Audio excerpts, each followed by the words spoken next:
A new year and a new name for a big aviation event in Wayne, Nebraska this weekend. Good evening, I'm Jessica Bowman. Matt Breen has the evening off. The community is holding its Wayne America fly-in this weekend, and they're also remembering the life of pilot Tom Defoe of California, who died last year at the event. The event this year is packed once again, showcasing the largest numbers since it first started. Some 50 aviators are taking to the skies from the airport's grass runway.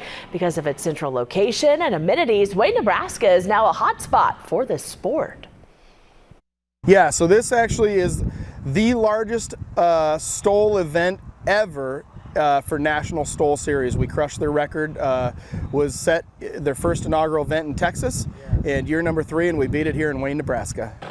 Right now, let's take a live look at the action from the Wayne Municipal Court. Check it out. You can see it right there on your screen. Again, this is a live view from the Wayne Municipal Airport. Now, through the National STOL Series YouTube live stream, we're able to provide this for you. And the competition is dangerous, but pilots must qualify and meet time requirements to compete. As our Matt Hoffman reports, the competitors in the competitions are gaining speed and popularity. Not only can the pilots of Wayne America stop on a dime, they can do it from their airplanes. It's called STOL racing, short takeoff and landing. Whoever can get their plane in the air using the least amount of runway and then land doing the same wins. It's paint a line on the ground, land on or beyond the line, and come to a stop as quickly as you can. It's a measured distance. You do a takeoff as well. That's Kyle Bushman, who visited the Wayne America fly-in from Oregon. He says the sport has gained so much popularity, his day job is now mostly retrofitting the Bush planes that compete in competitions like this. When I say I can land, I look on the field and say I can land there.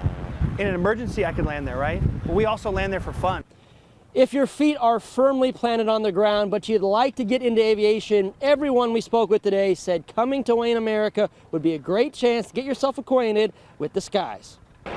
Just ask Nick Ardillo, a pilot from Texas who has less than 200 flight hours in his tail-dragging plane. These oversized tires really help that, so it doesn't have to be an improved strip. You can land off airport, gravel roads, dirt roads, gravel bars, and rivers. In Wayne, Nebraska, Matt Hoffman, KTIV News 4.